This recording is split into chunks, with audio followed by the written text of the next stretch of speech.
Title: ɡlæd, embracing positivity and joy.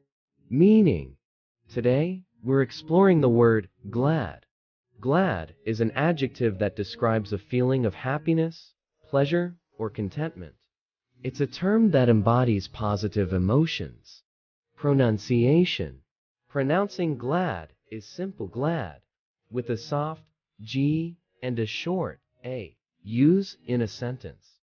For example, she was glad to see her old friend, and their reunion filled her heart with joy.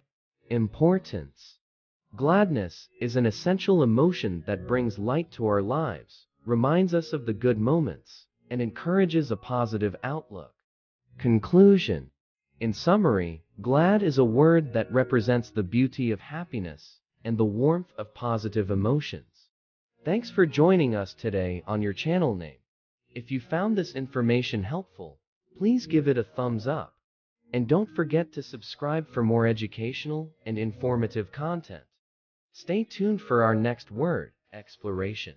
Until then, embrace the ɡlæd moments in your life and share them with others.